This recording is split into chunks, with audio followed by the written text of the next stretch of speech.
저 자기개발 원장 맡고 있는 최승래입니다. 반갑습니다. 네.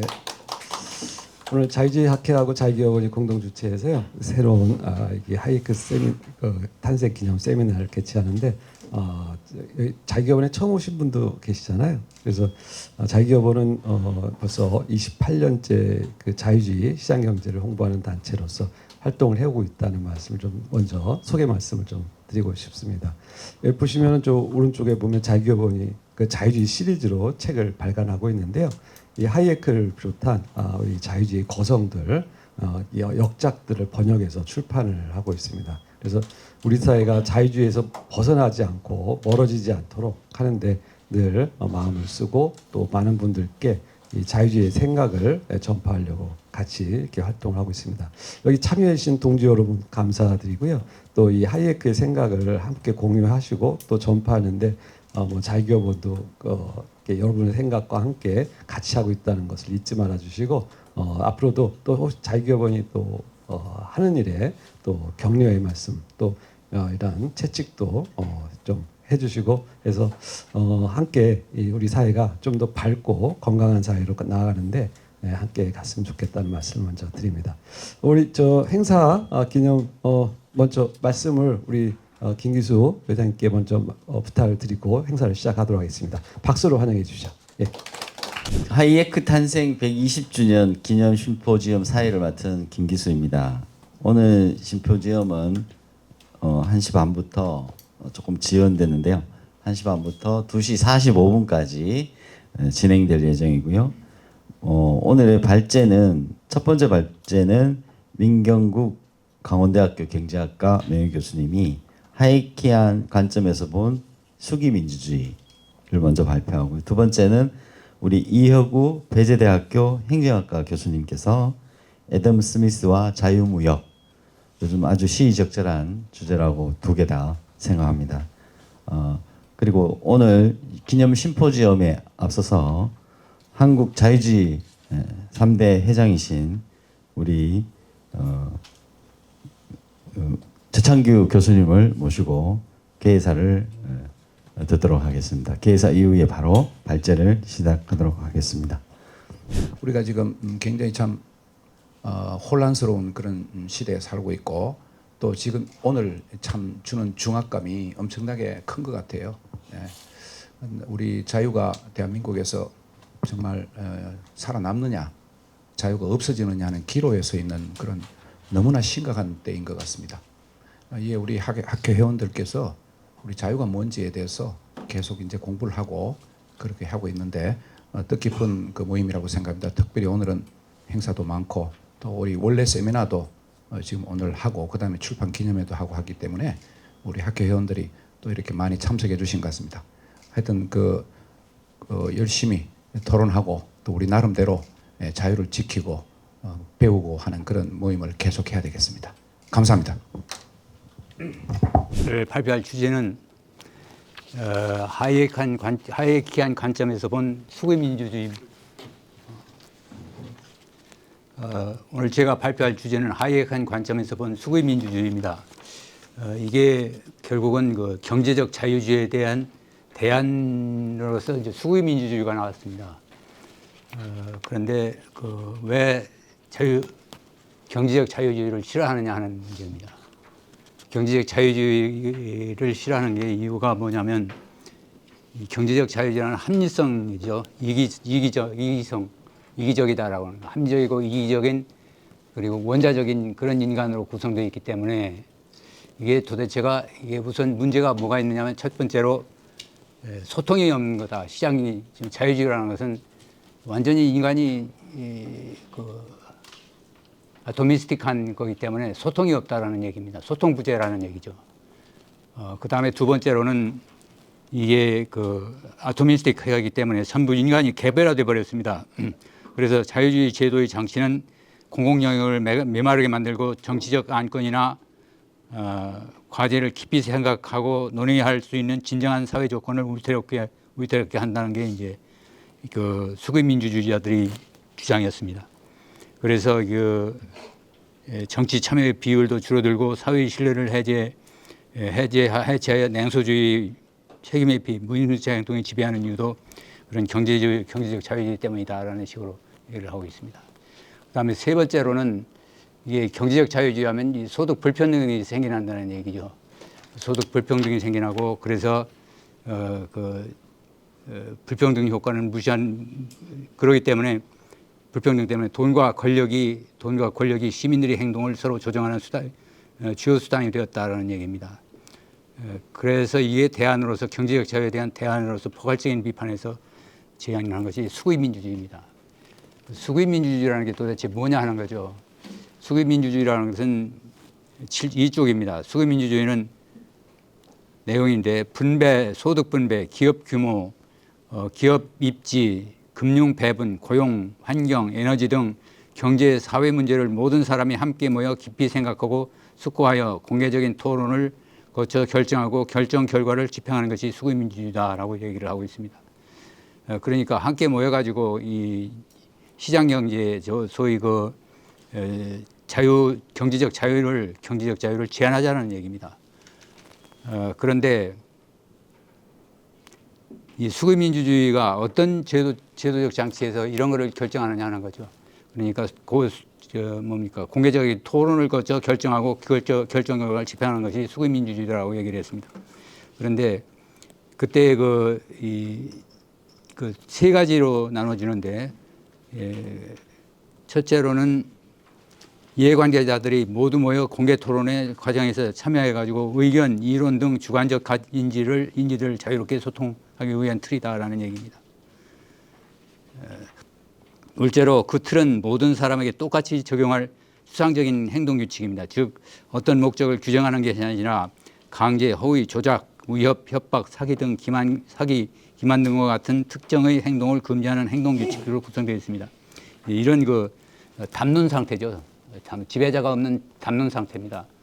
담론 상태를 만들어 가지고 이제 여기서 세 번째로 나타난 것이 뭐냐면 이 두 번째는 지배자가 없는 담론 상태고 세 번째로는 그런 담론 과정은 사람들이 선호와 가치, 이를 실현하기 위한 수단에 관한 지식을 학습할 수 있다라는 얘기입니다.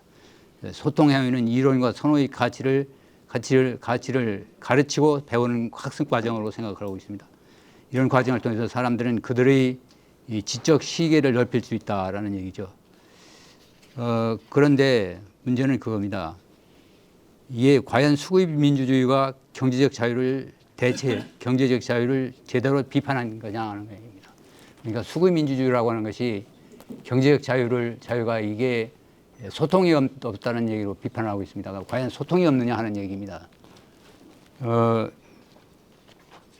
소통이 없느냐 그 얘기인데 원래 경제적 자유주의 하면 원래 완전히 모든 걸 안다고 생각을 했습니다. 합리적이라는 게 그거거든요. 합리적이다, 이기적이다 또는 원자적이다라는 얘기가 이게 사람들이 필요가 없다는 얘기죠. 혼자 살 수 있다는 얘기입니다. 고립해서 살 수 있다는 얘기라는 얘기입니다.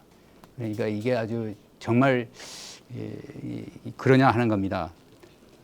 합리적이고 이기적인 원자적인 인간을 전제하는 자유주의가 과연 자유주의라고 비판하는데 그것이 과연 옳으냐 하는 얘기입니다. 그런데 옳지 않다는 얘기는 이 사람들이 전부 다 뭐를 하느냐면 이 계몽주의가 두 가지 계몽주의가 있는 하나는 프랑스 계몽주의가 있고 하나는 스코틀랜드 계몽주의가 있습니다. 그런데 이 사람들이 비판하는 것은 주로 이제 프랑스 계몽주의입니다. 프랑스 계몽주의. 그러니까 뭐냐면 프랑스 전통의 계몽주의인데 다른 하나는 전통인데 수구민주주의의 비판의 대상은 이기적이고 고립된 합리적인 인간을 전제하는 월라스의 일반 균형 이론을 바탕으로 하는 인간관입니다. 이게 경제학으로 말하면 완전 경쟁 상태를 일반 균형 이론입니다. 일반 균형 이론에서 나타나는 건데 이걸 가지고 이제 이게 경제적 자유주의다라는 식으로 비판을 하고 있습니다. 그들은 모든 자본주의 경제학, 자유주의는 이런 인간관을 깔고 있다고 전제하고 있다. 이런 전제에 도출되는 것이 그러나 이제 수구입 민주주의자들이 알지 못하는 건 스코틀랜드 계몽주의 전통이죠. 스코틀랜드 계몽주의 전통에서는 이게 전혀 다릅니다. 인간관을 어떻게 보느냐면 인간은 인간은 원자적이고 자기관리적 고립된 인간이 아니라는 얘기죠. 인체통에서 사회로부터 독립적이고 고립된 인간의 존재는 상상할 수 없다. 더구나 인간은 완벽한 지식을 가질 수 없다는 게 이게 이 전통의 탁월한 인식입니다. 사회적 관계 속에서 지식을 습득하고 보방하고 테스트하는 등 학습하는 것이 그게 이제 인간이라는 얘기입니다. 스코틀랜드 계몽주의 인간관하고 프랑스 계몽주의 인간관하고 전혀 다르죠. 스코틀랜드 계몽주의 인간은 원래 인간이라는 건 사회적인 인간이다라는 얘기입니다. 사회를 통해서 학습하고 배운다. 그러니까 사회가 없으면 인간이 살 수가 없다는 얘기와 똑같습니다. 그런데 이게 그 프랑스 계몽주의는 이제 그렇지 않다는 얘기죠. 그런데 바로 이 수구민주주의자들이 이게 하버마스가 만들어낸 그 프랑크푸르트 학파의 하버마스라는 사회주의가 만들어낸 그 작품이다.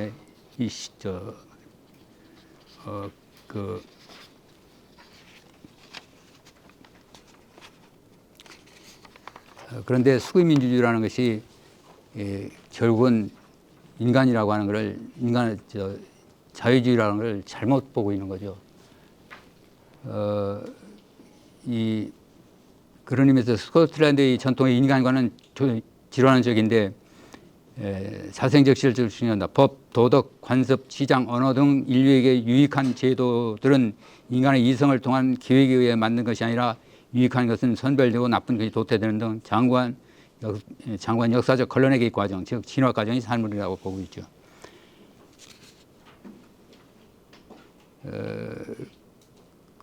그래서 정말 이제 시장 소통, 그래서 제가 여기서 문제제시하는 것은 과연 그 시장이라고 하는 게 자본주의 사회라고 하는 게 소통 부재하는 상황이냐, 부재를 말하는 거냐 하는 얘기입니다. 수구민주주의가 시장이라는 걸 완전히 이게 소통 부재 상태, 소통 불능 상태다라는 식으로 얘기를 하는데 그렇지 않다는 얘기죠. 그게 뭐냐면 그게 이제 하이에크가 얘기하는 겁니다. 수산에 관한 지식과 선호에서 주어졌다는 전세 출발한 합리주의에는 한계가 있다는 하버마스를 어떤 수구민주주의 주장은 전적으로 옳습니다. 그러나 그런 인간관을 가지고는 시장의 역동적인 진화 과정을 설명할 수 없을 뿐만 아니라 시장의 거대한 소통체계의 진정한 자유주의를 정당화할 수가 없다. 스코틀랜드 전통의 자생적 질서이론은 주론과 이성은 사회적 맥락에 이전에 존재한다고 가정하지 않습니다. 그러니까 그 스코틀랜드 계몽주의 전통에서는 인간 이성이라는 게 완전히 개발된, 완전히 아는 그런 인간 이성이라는 게 이게 사회적 과정을 통해서 형성되는 것이지 이게 그냥 미리 외생적으로 존재해가지고 그것이 시장에 들어오는 것이 아니라는 얘기입니다. 그러니까 사회 과정성이 형성되고 개발된다는 점을 강조합니다. 인간이 살아가면서 우리의 가치와 희망 그리고 세계에 관한 지식을 비교 평가하고 타인들이 성공과 실패로부터 배우고 학습한다. 이런 과정이 소통 과정이 발전이다. 그런데 문제는 그렇습니다. 시장에서의 소통 과정은 그럼 어떻게 하느냐는 겁니다. 시장의 소통 과정입니다. 의사소통 과정인데 이 소통 과정은 두 가지로 나눌 수 있어요. 하나는 가격 과정입니다. 가격 구조입니다. 가격 구조. 비언어적 소통 수단이죠. 소통 수단에는 언어적 소통 수단이 있고 또 하나는 비언어적 소통 수단이 있습니다. 그런데 우리가 소통할 때 언어적 소통 말고 다른 게 하나 있습니다. 시장 관계에서 이 가격을 통한 소통 관계가 있거든요. 가격을 통한 소통 관계. 비언어적 소통 관계죠. 승민롭게도 그런데 우리가 소통할 때는 언어적으로 이제 거래하고 교환할 때는 언어적으로 할 수 있는데 언어적으로 근데 이는 글 쓰거나 직접 대화할 수 있는 범위 내에 있는 사람에게는 해당된다라는 얘기죠. 말로서 소통하는 경우는 언어가 통하거나 또는 글이나 직접 대화할 수 있는 영역에 있을 때 하는데 그러나 이제 중요한 것은 가격을 통한 소통이다. 이는 글을 쓰거나 직접 대화할 수 있는 범위 내에 있는 사람에게만 해당되는 것이 이게 언어적 소통인데 그러나 시장 관계에서는 우리가 언어적 소통 관계 이외에 다른 하나 또 아주 독특한 게 하나 있습니다. 가격을 통한 소통 관계가 있습니다. 이게 다른 어떤 것도 없는 그런 거죠.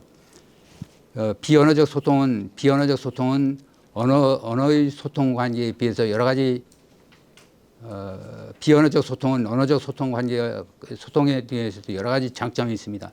언어적 소통이 불가능한 경우가 있는데 글로나 말로 할 수 없는 표현할 수 없는 지식이나 소통입니다. 우리가 말을 할 때 지식이라는 게 완전히 알고 말로 표현할 수 있는 지식이 있는가 하면 말로 표현할 수 없는 지식들이 있거든요. 그런 거는 이건 가격을 통하는 것밖에 없습니다. 말로 표현할 수 있는 것, 말로 표현할 수 없는 암묵적 지식이라고 하는 것인데 우리가 가진 지식의 대부분은 말로 표현할 수 없고 암묵적 초의식적이다. 그렇죠. 상황과 관련된 현장 지식의 대부분은 그런 종류의 지식에 속합니다.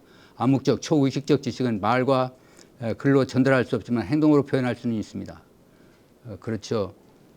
뭐냐면 이게 자기가 호흡으로 특정한 재화에 대한 호흡으로라든가 기억과 정신 등에 내장되어 있는 지식의 그런 성격이라는 얘기입니다.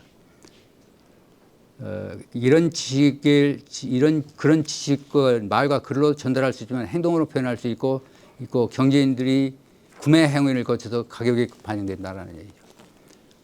내가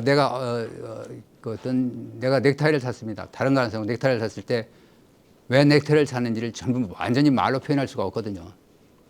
왜 내가 자동차 대신에 주택을 샀느냐 하는 거 그거를 말로 표현할 수가 없습니다.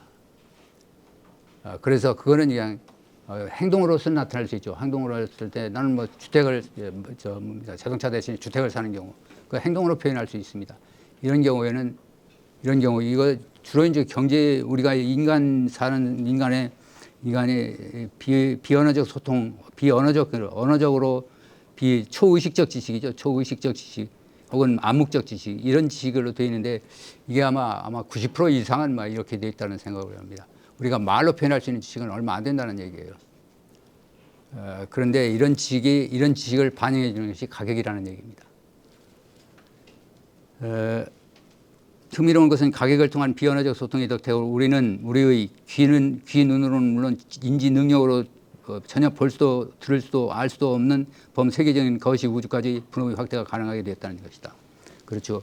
우리가 귀나 눈으로도 볼 수 없고 귀로 들을 수 없고 인지 능력으로도 상상할 수 없는 지역까지 있습니다. 그런 지역에 있는 사람들까지 교환할 수 있는 이런 것이 바로 가격 때문에 그렇다.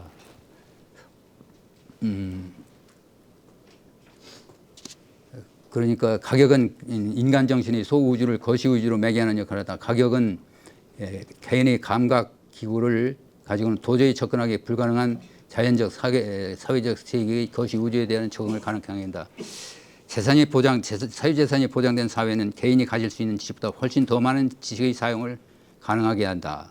가격이 전달하는 지식을 이용할 수 있기 때문이다. 그렇죠. 이것이말로 문명화의 길이 장점이라는 얘기입니다. 그러니까 이 시장 경제라는 것이 문명사적 역할을 해준다는 얘기죠. 자생적 질서라는 거 있죠. 이게 바로 문명사적인 역할을 해주는 것이라는 얘기입니다. 문명화된 사회의 장점이다. 지식을 자기가 가지고 있는 지식보다도 더 많은 지식을 사용할 수 있게 하는 것. 이게 바로 가격 때문에 그렇다는 얘기입니다. 시장에서의 자생적으로 질서가 형성된 근본 요구가 가격 구조의 거대한 소통체계로서 역할을 수행하기 때문이다. 이 가격이라 시장이라는 게 사실은 이게 거대한 가격을 통한 소통체계거든요. 그 다음에 가격은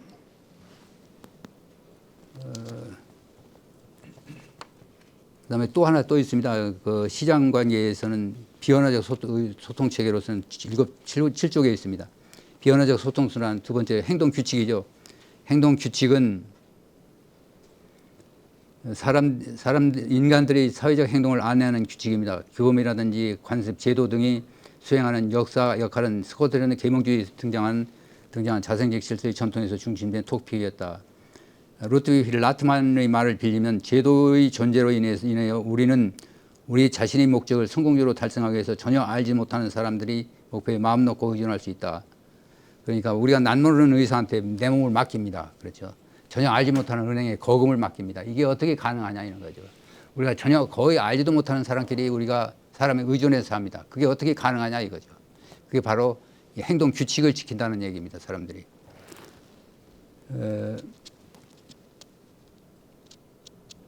그래서 사람들은 이런 기적적인 일이 가능한 이유는 인간들이 규칙을 지키기 때문에, 따라서 인간은 목적을 추구하는 동물일 뿐만 아니라 규칙을 따르는 동물이다라는 얘기죠. 공동의 행동 규칙을 지키기 준수하기 때문에 사람들은 서로에 관한 상세한 지식이 없다고 해도 상호 간 행동들을 기대할 수 있다라는 얘기죠. 이 비언어적 소통 수단, 이것이 행동 규칙도 비언어적인 언어적인 언어로 통하는 것도 있습니다. 언어로 되어 있는 행동 규칙도 있는데, 역시 그 어감이라든지 어감같이 정의감이라든지 법감정 이런 거는 무엇이 그 정의, 무엇이 페어한 플레이냐라는 것, 페어 플레이를 우리가 뭐로 이게 정확하게 대답을 할 수가 없습니다. 보면은 저건 보았을 때 저거는 공정한 게임이 아니다라는 걸 알 수 있지만, 우리가 그냥 공정한 게임은 어떤 게임이다라는 걸 정확하게 얘기를 할 수 없는 거거든요. 그래서 이게 이런 그 암묵적인 행동 규칙이 있습니다. 행동 규칙, 초의식적인 규칙들이죠. 이런 규칙이 존재하고 있기 때문에 가능하다. 이거는 뭐 말로 표현할 수 없지만 서로 공통적으로 지키는 거죠. 공통적으로 지키는 그런 행동 규칙이 있습니다.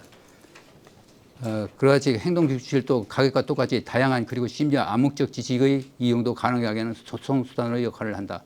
그러나 행동 규칙을 통한 소통은 세대 간 소통을, 행동 규칙이라고 하는 것은 이건 장구한 역사적인 과정에서 형성된 거거든요. 그래서 이거는 뭡니까, 세대 간 소통이 가능하겠지만, 그러나 가격에 의한 소통이라고 하는 것은 당대 사람들끼리 소통을 의미합니다. 당대 사람들끼리.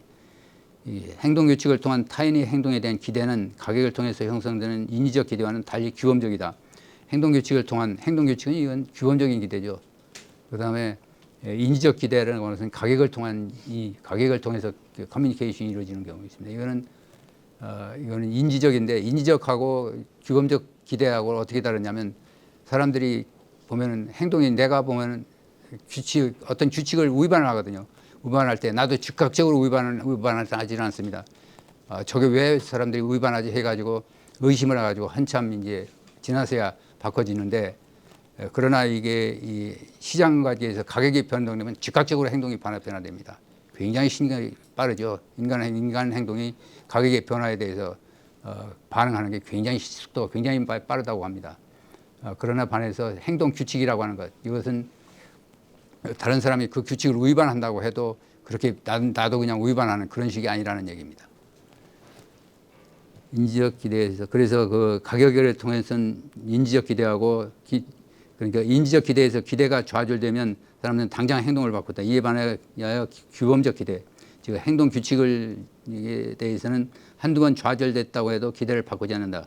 행동 규칙들은 사람들 상호 간의 기대의 안정화에 기여하고 우리 치유 불가능한 무지에 대한 성공적인 적응을 가능하게 한다.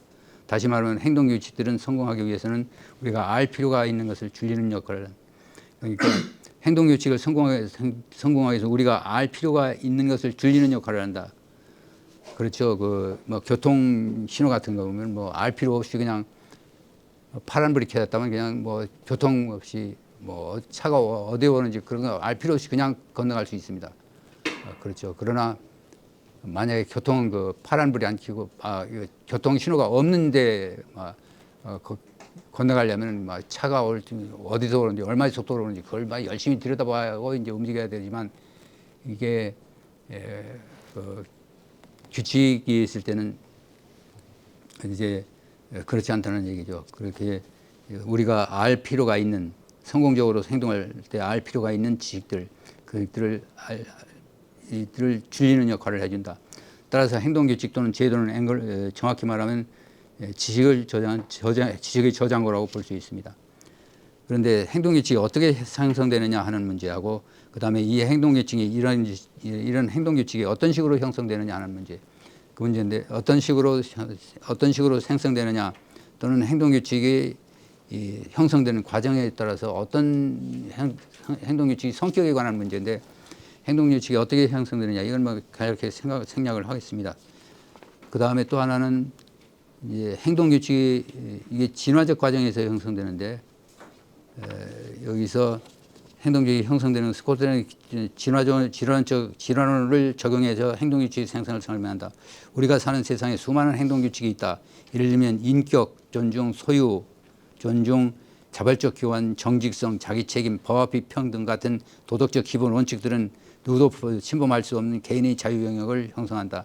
이런 규칙들이 도입되기 위해서는 어떤 식으로 변동하느냐, 뭐 이거는 생략을 하기로 하고, 그런데 이와 같이 진화 과정에서 의도적으로 만든 것이 아니라 이게 이런 의도적으로 만든 것이 아니라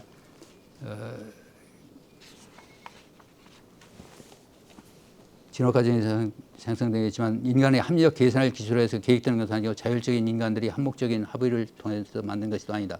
인간 이성은 그럴 능력이 없다. 오히려 인간 이성은 문화적 진화 과정에서 비로소 형성되기 때문에 문화적 진화를 인간 이성이 조정할 수 있다고 말하는 것은 논리적 모순이다. 주목할 점은 문화적 진화 과정에서 형성되는 행동규칙의 특성입니다. 행동규칙은 보편적 그리고 추상적 성격을 지니고 있다. 그들이 일단 자리를 잡으면 우리 특정한 행동 방식 또는 우리 사고 방식을 대부분 소극적으로 제약한다. 사고와 행동 범위를 제한하기 때문에 제도란 사람들이 행동을 기대하는데 용이하게 한다. 비록 그들이 이로써 사실상 우리를 해방하고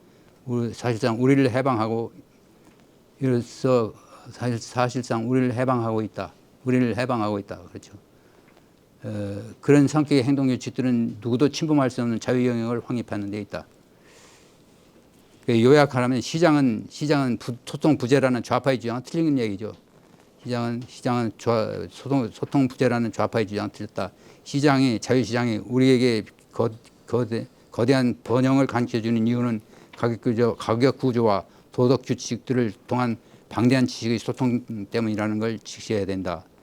사생적 질서가 조직보다도 중요한 이유는 개인들이 각자 가지고 있는 지식만이 아니라 그 누구도 전부 가질 수 없는 분산된 지식도 이용할 수 있기 때문이다. 현대사회가 복잡한 이유는 특정한 개인 또는 그룹이 지식에 의존하는 것이 아니라 각처의 생업에 종사하는 수천만 명의 인구가 제각각 가진 또는 새로이 개발된 지식에 의존하고 있기 때문이다. 사회재산이 보장된 사회에서는 개인들이 가질 수 있는 지식보다 훨씬 더 많은 지식을 이용할 수 있겠다. 이것이말로 문명화된 사회의 장점이 아닌가. 자, 그런데 수의민주주의라는 것은 이제 순전히 정치적인 과정에서 사용하는데, 이거는 암묵적 지식이 불통하는 게 수의민주주의 정치 과정입니다. 10쪽입니다. 흥미롭게도 수의민주주의 소통적 합리성은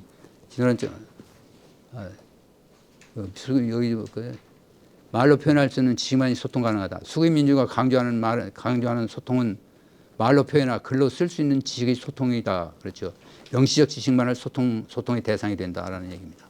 그래서 deliberative democracy라고 할 때 수의라고 하는 게 바로 이게 말로 표현할 수 있는 지식들이 많거든요.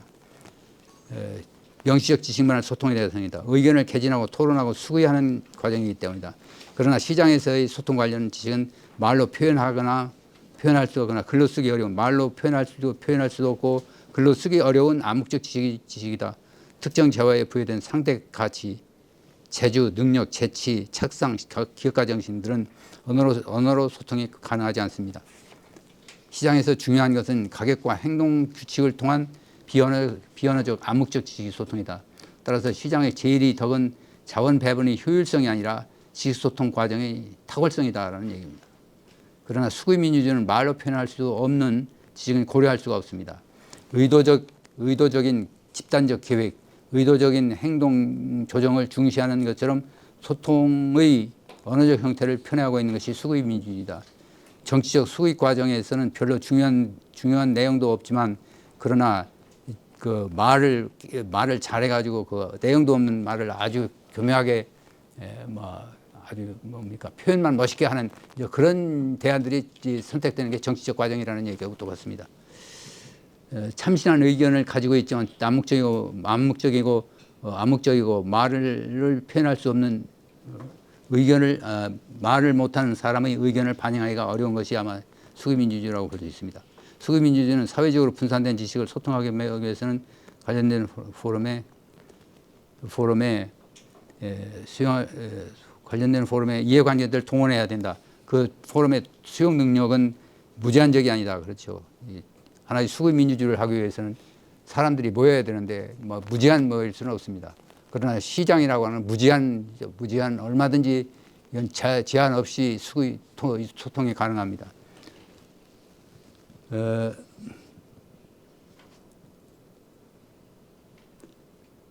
그리고 또 하나는 그 시장 참여자들은 재화나 서비스, 노동 등 경력을 선택할 때 그때 그 선택의 기초가 되는 암묵적 지식은 가격 변화에 전부 반영됩니다. 시장의 지식의 변동이 있을 때마다 사람들은 변동된 암묵적 지식을 가격을 통해서 그때그때마다 전달한다. 그러나 그런 전달에는 한계가 없습니다. 시장의 소통 과정에서는 한계가 없다는 얘기입니다. 그때그때 언제든지 자기가 지식이 반동됐으면 언제든지 그 시장에서 행동을 바꿀 수 있다는 얘기죠. 설득할 수 있다는 얘기입니다. 그러나 이게 정치적인 것은 그렇지 않다는 얘기죠. 그래서 수구민주주의는 막스의 조직 사상을 표현한 것이다. 원래 사람들이 자신들이 경제 사회 문제를 개별적으로 시장을 통해서 해결하는 것이 아니라 집단적으로 계획을 통해서 해결하는 경우에만 자유롭고 인성의 진정한 실현이 가능하다는 것이 수구민주주의의 인식이다. 수구민주주의는 정치적 목적, 즉 공동의지입니다. 공동선을 정하고 이에 필요한 법과 제도를 만들기 위해서 시민들을 정치적 담론의장으로 끌어들이는 이념입니다. 그런데 수구민주주의라는 그 이름 자체에서 이미 구성주의적 합리주의적인 태도가 자연스럽게 등장합니다. 그렇죠. 구성주의적 합리주의라고 하는 것은 데카르트의 시장 사상입니다만은 이게 모든 걸 다 안다는 얘기입니다. 안다라는 얘기.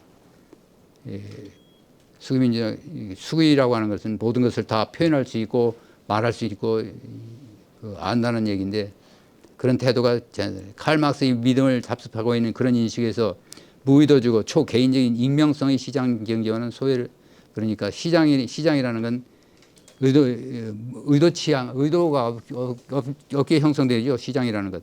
그다음에 시장 가격이라는 건 우리가 의도해서 생각하는 것들 하나도 없습니다. 시장 과정에서는 수많은 사람들이 형성이 되는 거죠. 수많은 사람들이 상호작용 과정에서 저절로 형성되는 것들이 많습니다. 그래서 초개인적인 익명성의 시장 경제는 소외를 초래한다고 주장하는 것이 칼 막스입니다. 그러니까 그런 인식에서는 무의도적이고 초개인적인 익명성의 시장 경제는 소외를 초래한다고 주장한다. 그런 소외에서 해방되기 위해서는 의식적인 집단 행동으로 전환해야 한다고 목소리를 높인다. 이게 이제 막스주의자들입니다. 그런 집단 행동이 의도적이고 계획적으로 수기를 통한 정치이다. 이런 정치를 통해서 시장의 자생 질서를 계획된 질서, 즉 조직으로 바꾸려는 게 수구민주주의다. 그 의도는 막스의 조직 사상이죠. 조직 사상. 오가니제이션입니다. 불특정의 수많은 사람들이 참여하여 의견을 개진하고 평가하는 등 수기를 거친 법과 제도를 통해서 시장 경제를 규제한다는 뜻입니다.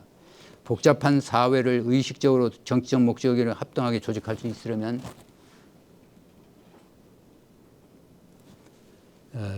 모든 관련 요소들이 어떻게 상호작용하는가에 관한 완전한 지식을 필요합니다. 수구민주주의자들은 관련된 모든 사람이 사회적인 수구 포럼에 모여서 자기 생각, 선호 등을 자유롭게 개진하여서 완전한 지식을 갖는 데 장애물이 없고 경제를 계획하고 조직하는 데 따르는 인식론적 문제는 해결할 수 있다고 믿고 있다. 현대사회는 국제적으로까지 확장된 거대한 열린 사회다. 개인들이 추구하는 목적이 다양하고 이질적이고 복잡하다. 이런 사회를 조정 통제하기 위해서 공동으로 추구할 단일 목적 혹은 다양한 목적들이 우선순위를 정한 단일 목적 체계를 수기를 통해서 찾아낼 수 있다고 믿는 것은 치명적 자만이다라는 얘기. 그렇죠. 이게 수백만 수천만이 사는 그런 인간들이 사는 사회에서는 서로 이질적인 목적들이 서로 다른 목적을 추구하는데 그 목적들을 합의를 통해서 하나의 목적을 만들어 가지고 이게 추진한다고는 불가능하죠.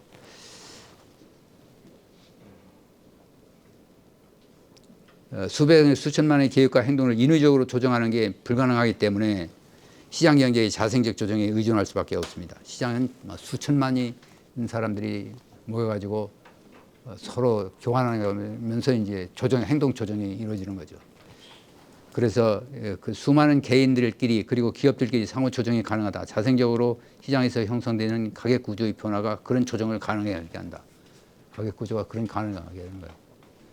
그런 조정 과정의 모습은 너무나도 복잡하고 범세계적으로 방대하기 때문에 이해하기도 어렵고 재구성하기도 불가능하다. 가격 시스템은 물론 불안전하기는 합니다만 수많은 사람들이 상호 연관된 결정이 기초가 되는 지식을 전달한다. 그 다음에 정치적 참여 기회비용 뭐 이거는 이제 퍼블릭 초이스를 하면 젊어 알 수 있습니다. 원래 이 수구 민주주의라고 해서 또 역시 퍼블릭 초이스의 관계입니다. 이게 정치적 참여가 제일 중요하거든요. 참여를 해야 되거든요. 정치적 참여. 그런데 참여하려면 정치적 참여를 하면은 기회비용이 생기는 거죠. 기회비용이 생기고 그 참여했을 때 기회비용이 높은 사람이 있고 낮은 사람이 있을 겁니다. 기회비용이 높은 사람한테는 이건 뭐지만 기회비용이 낮은 사람한테는 주로 어떤 사람이 있냐면 이익단체의 장이라든지 무슨 뭡니까 여기서 제가 얘기했던 것이 경영 위치할 때 자기 일에 매우 바쁜 기업인 회사 사람들 장사하는 사람들 노동자들은 참여 비율이 비교적 낮은데 그 이유는 참여에 따른 기회비용이 너무 크기 때문이다. 여기가 많은 말 잘하는 정치 건달들 정당인, 이익단체의 간부 등의 참여율이 높은 이유는 기회비용이 낮기 때문이다.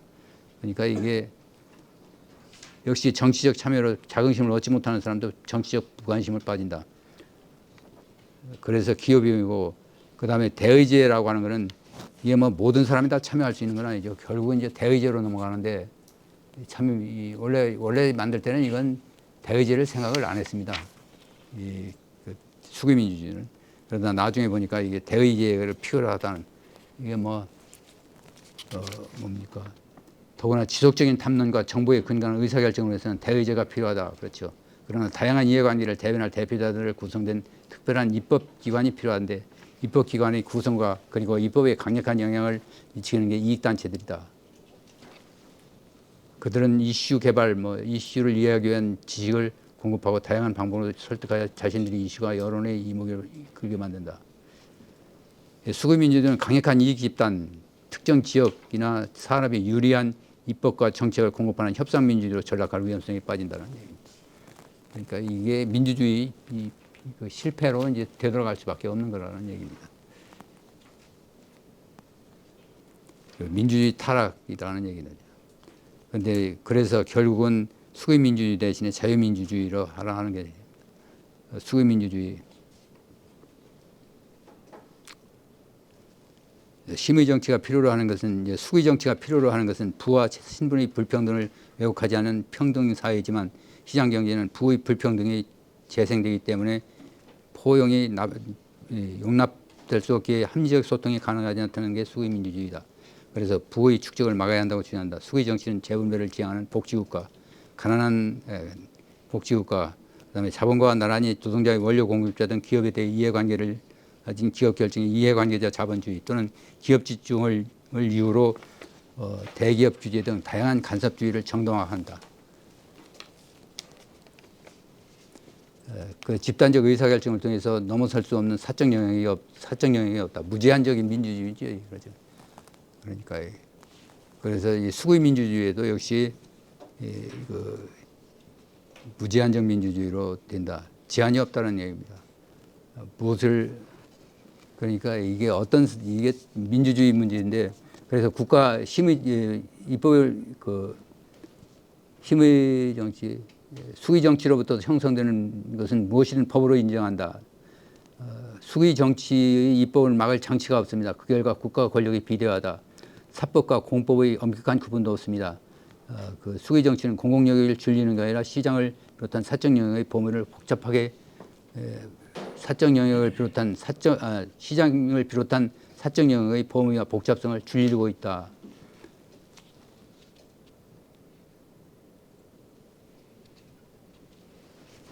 그래서 결국은 이게 그 자본주의를 결론적으로 말씀드린다고 한다면 그 수구의 민주주의가 시장의 그 의사소통 과정이죠.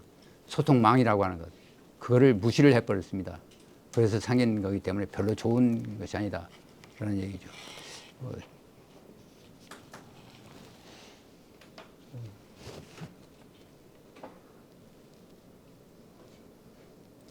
중요한 것은 그런 그러니까 이게 단순 사회에서나 가능한지 열린 사회, 거대한 복잡한 세상을 다룰 수 있는 정치적 이념은 아니다. 이 이념이 진화적 합리성, 즉 소통 합리성을 전제한 진화적 합리 자유주의라고 여긴다.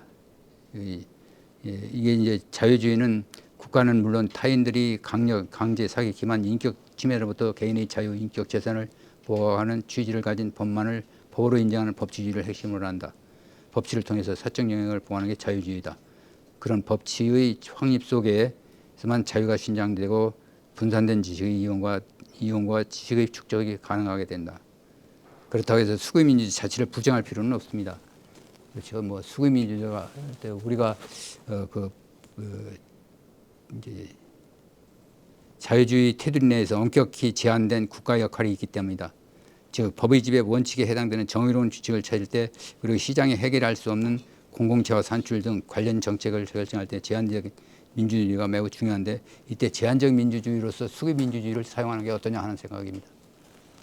여기까지 말씀드릴까요? 네, 안녕하십니까. 저는 배재대학교에 있는 이혁우라고 합니다. 사실은 학계에 쟁쟁한 선생님들 모시고 제가 말씀드릴 그 기회를 주셔서 너무 감사하게 생각합니다. 민경국 교수님께서 직접 연락을 주셔서 인사를 드리게 되었습니다.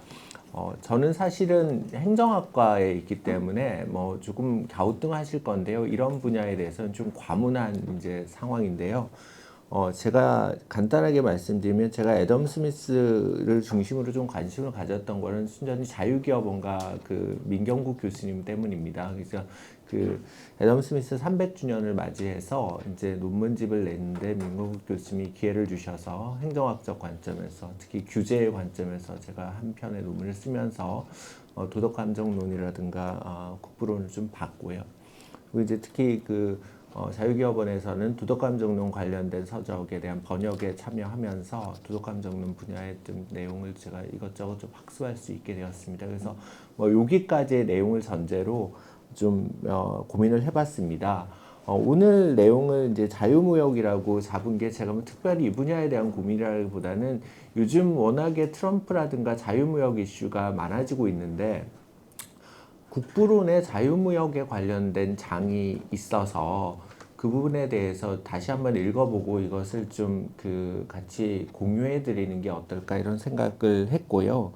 사실 읽으면서 굉장히 놀랐습니다. 다시 한번. 왜냐하면 300년, 그러니까 국부론으로 치면 한 250년 정도 되었을 텐데 이 책에서 이미 자유무역에 대해서 굉장히 통찰하고 있다고 그러죠. 그런 내용을 다 써주셔서 그냥 자연스럽게 좀 읽혔습니다.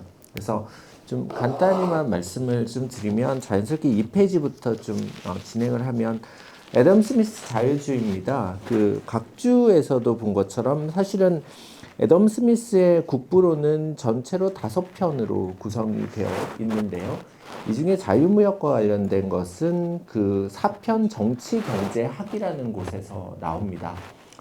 흥미로웠던 점은 정치경제학의 정의를 좀 하고 있는 부분인데요. 정치경제학이라는 것이 보시면 각주 4번에 있습니다. 정치경제학을 정치가나 입법가의 과학의 분야로서 국민과 국가 모두가 부유하게 하는 이 정치와 입법의 원리를 좀 찾아보자. 이렇게 이제 되어 있는 거고요. 이것이 아마 애덤 스미스가 국부론에서 고민한 영역인 것 같기도 합니다. 개인의 어떤 분업이라든가 시장의 효율성 확보를 통해서 개인의 어떤 부를 늘릴 수 있고 이것을 통한 어떤 국부, 조세 수입 등의 어떤 확대를 통해서 국가가 공공의 서비스를 제공하는 데도 충분한 서비스를 좀 가질 수 있는 거 아니냐 이렇게 이제 되어 있습니다. 뭐 다 아시겠지만 애덤 스미스 국부론은 제일 처음에 이제 뭐 분업에 대한 얘기부터 나오고 자연스럽게 그 다음에 이제 효율, 그 다음에 시장 이렇게 이제 나옵니다. 그리고 시장이 크기가 크면 클수록 분업의 효율성이 높아진다고 나오고 너무 당연한 얘기인데요. 이제 자유무역과 관련된 내용도 사실 동일한 패턴에서 읽혀지는 것은 너무 당연한 것 같습니다. 그래서 왜냐하면 자유무역은 이제 시장의 크기를 되도록이면 키우자는 이제 얘기일 텐데 우리가 이제 지금 트럼프처럼 보호무역을 하게 되면 시장의 크기를 줄이게 되는 것이고 그러면 교환을 통한 부가가치의 창출의 기회가 줄어드는 것이고 그러면 자원 배분의 효율성도 덜 달성되는 것이고 이런 일관된 어떤 내용을 가지고 자유무역에 대한 설명을 하고 있다 이렇게 생각을 하시면 됩니다. 근데 먼저 이제 중상주의에 대한 개념은 다 넘어가겠습니다. 중상주의 개념에 대한 비판은 잘 아시는 것처럼 무역수지 흑자 이것이 국가의 부를 의미하는 것이 아니다. 이 개념이지 않습니까? 금과 은을 가지고 있다는 것 자체가 국가의 부를 얘기하는 것이 아니다. 왜냐하면 국가의 부의 원천은 이제 돈이 많은 게 아니고 사실은 그 국부를 창출하는 생산성이라고 하고요. 애덤 스미스는 이제 그 국가 안에서 생산되는 생산물의 양, 생산물의 가치 이렇게 이제 얘기를 합니다. 그래서 만약에 어떤 나라가 이 자유무역을 거부하고 제한적인 무역만을 하게 된다면 그 국가 안에서 현재 배열되어 있는 자원 배분의 상태로서의 최적 상태를 그냥 유지하겠다. 이것만 강조하는 거라고 이제 얘기를 하거든요. 왜냐하면 자원이라는 것은 항상 동태적 효율성을 갖기 때문에 지금의 가장 최적인 자원 배분도 항상 교환을 통해서 더 나은 자원 배분으로 옮겨갈 수 있어야 되는데 제한적인 무역만을 하겠다 하면 설령 지금이 최적일 수 있겠지만 지금 상태에서 더 이상 변하지 않겠다. 뭐 여러 가지 시장 시스템이나 기업 시스템 마찬가지로 이렇게 얘기를 하고 하는 것 같습니다. 그래서 이런 어떤 시장의 동태적인 어떤 성격에 대해서 잘 이해해야 된다. 이렇게 이제 생각을 하는 겁니다. 그래서 3페이지에 그 문장을 좀 읽어드리겠습니다. 만약에 아담 스미스 4편 1장의 내용인데요. 만약에 우리가 파종 시기에 농부가 많은 양질의 곡식을 땅에 뿌리는 것만 보면 우리는 그걸 미치광이라고 생각을 할 건데 왜 이렇게 다 뿌리냐 먹을 거를. 그런데 우리가 그의 노력의 끝맺음인 수확을 고려하면 우리는 그 행위의 가치에 풍부한 증수를 발견할 수 있을 것이다. 이렇게 이제 얘기하는데 이게 이제 동태적인 시장의 성격을 얘기하는 굉장히 큰 어떤 그 얘기라고 생각을 합니다. 그래서 자연스럽게 4페이지가 좀 중요한데요. 무역 제한의 비판을 이제 많이 했는데 그에 대한 예외 뭐 이런 것들도 얘기를 했습니다. 무역 제한에 대한 어떤 비판을 얘기를 하면서 첫 번째는 착각이 있다는 거예요. 이게 뭐냐면 무역 제한을 해서 우리나라의 뭐 수입을 보호해줘서 국내 생산업자를 보호해주면 국내가 잘 나갈 수 있는 거 아니냐 이렇게 이제 생각을 할 수 있는데 사실은 그것은 오해인 것이 만약에 그런 제한이 없었을 때 실현 가능했을 수 있었던 가치는 우리가 보지 못한 거잖아요. 그 보지 못한 가치에 대해서는 사실 안 봤기 때문에 우리가 그것을 인식하지 못할 뿐이지 지금 마치 독점을 통해서 작은 소득이 있었다고 해서 그것이 무역 제한을 해서 우리가 국내에 이런 이익이 생겼어 이렇게 이제 얘기를 하는 것은 굉장히 단견이다 이렇게 이제 얘기를 하고요.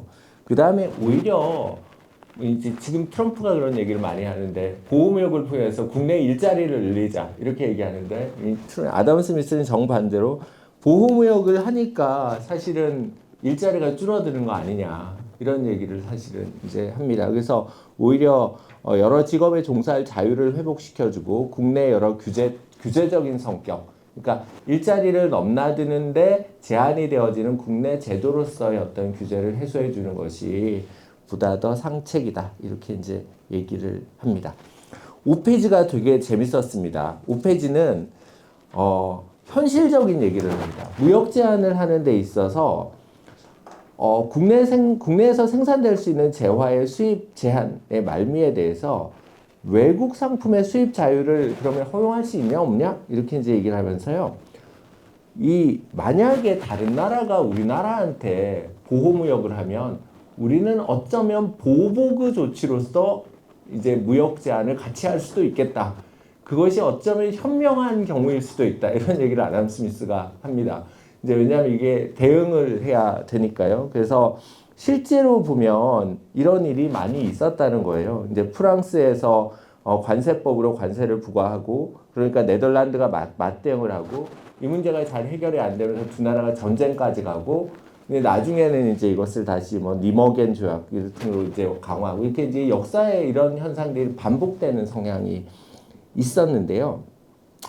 그래서 이게 모르겠습니다. 애덤 스미스는 이게 현명할 수 있다라고 했는데 뒤에 굉장히 재미있는 단서를 붙입니다. 뭐냐면 그런데 이것의 영역은 5페이지 그 부분 마지막인데 음흉한 정치가나 정객이라고 불리는 사람들의 정치적인 수완의 영역이어서 반드시 이것이 효과를 발휘할 수 있다고 보기는 어렵다. 그래서 요 얘기가 저에게는 굉장히 재밌었습니다. 왜냐하면 지금 어쨌건 미중 어떤 무역 갈등에 대한 요소도 아마 이런 어떤 해석의 조치가 있는 것 같고요. 그 다음에 또 하나는 무역 수지가 불리한 경우에 수입의 제한에 대해서도 얘기하고 있습니다. 근데 이 부분도 사실은 정확하게 지금 애덤 스미스가 얘기한 이 지점이 트럼프가 지금 하고 있는 게 국내 무역 수지 적자가 발생하니까 우리는 다 관세 물려서 대응하겠다 이런 이제 조치를 얘기하는 거라 그것에 대해서 얘기하는 건데요. 애덤 스미스는 이 부분에 대해서는 신랄하게 비판을 하고 있습니다. 사실은 그러니까 국내 무역 수지 적자라고 해서 이 부분에 대해서 수입 제한을 내서 가겠다라는 것에 대해서는 도저히 이해하기가 어렵다 이렇게 이제 얘기했고요. 실제 사례로 영국이 프랑스산 여러 그 제품에 대해서 5페이지 보면 이제 관세를 마구마구 부과를 해서 사실은 이 두 국가가 무역을 중단하고 뭐 이렇게 거의 국교 단절까지 이제 가게 되었는 건데요.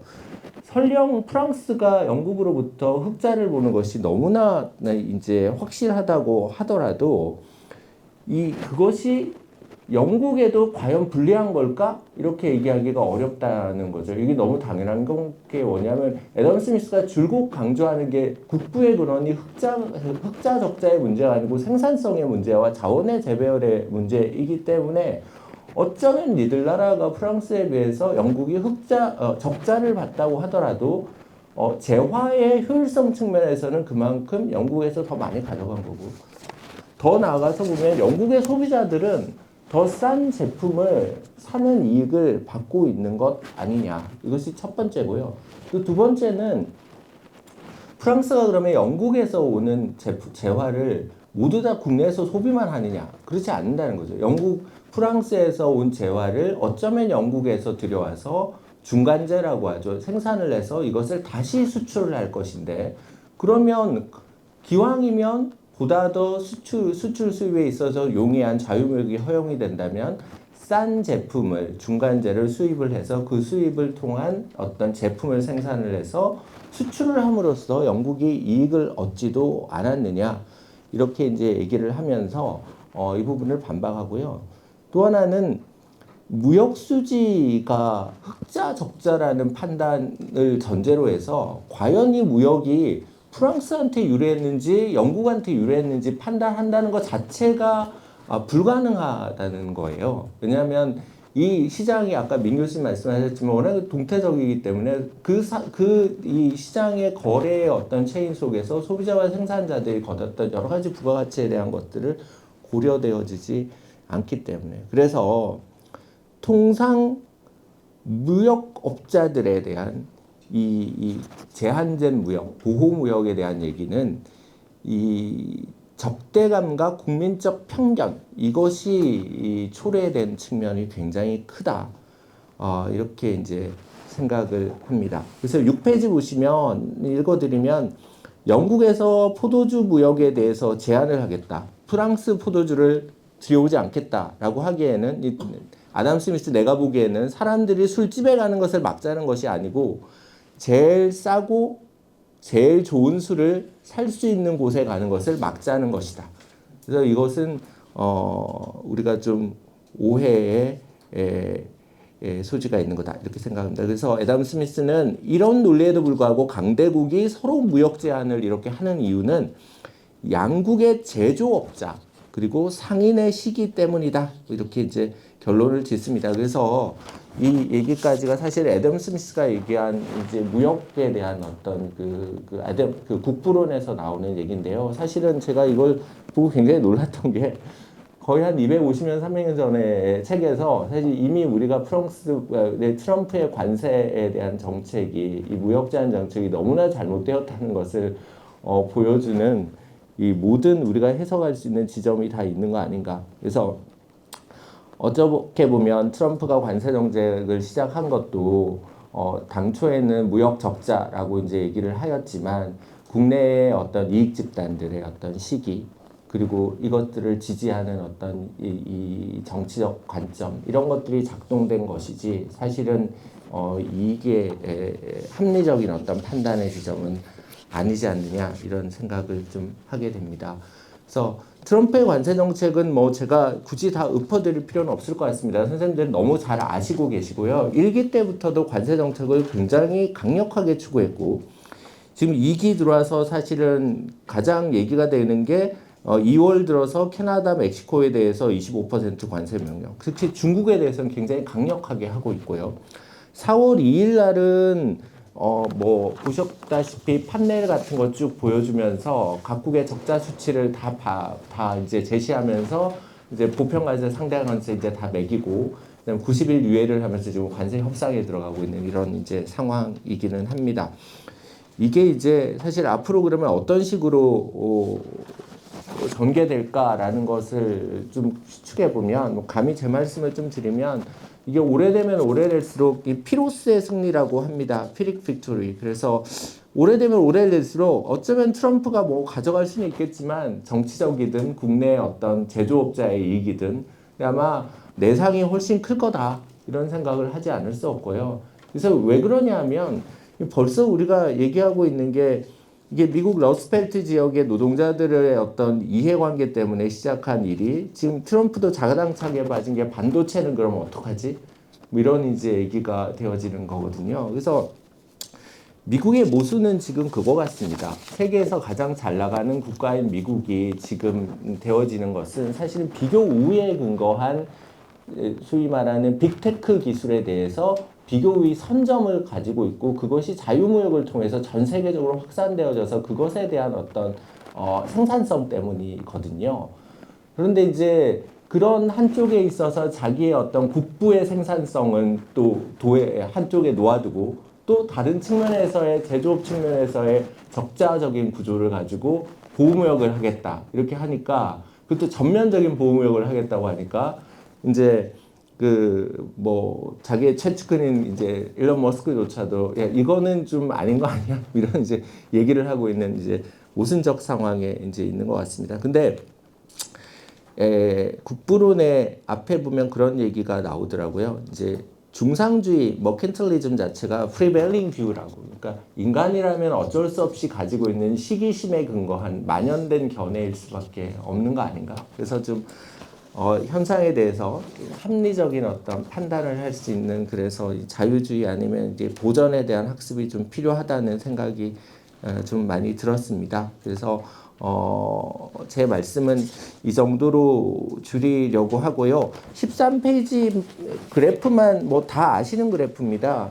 간단히 한번 보여드리고 마치도록 하겠습니다. 13페이지 그래프가 1950년대부터의 전 세계 무역 규모의 변화 추이입니다. 뭐 엄청나게 증가했고요. 왜 50년대부터라고 했냐면 2차 대전 소위 말하는 이후부터의 우리 자유무역 체제의 성과라고 이제 생각을 할 수가 있는 것 같습니다. 그래서 이 그림 하나만으로 사실은 왜 자유무역을 해야 되고 종국적으로 이것이 우리가 기대해야 될 어떤 언덕인지를 얘기해 주는 거고, 메인스트림이 되게 중요한 것 같습니다. 그래서 우리가 정부의 정책을 굉장히 많이 보고 있는데, 최근에도 어떻게 보면 정도에 어긋나는 여러 가지 현상을 굉장히 많이 보고 있는데, 그래서 이제 순간적으로는 어떻게 보면 교수님 말씀하셨지만 정치적인 이견에 의한 뭐 설전이 될 수 있고 그것이 재밌을 수는 있겠지만, 결국은 정도를 확실하게 공부하는 것이 필요하고, 그것이 자유무역에서 역시 자유무역의 강조점을 이제 다시 한번 되새긴 이제 국부론을 지금 한번 보면서 되뇌이면 어떨까 싶습니다. 이 정도로 마치겠습니다. 발표할 기회를 주셔서 다시 한번 감사드립니다. 고맙습니다.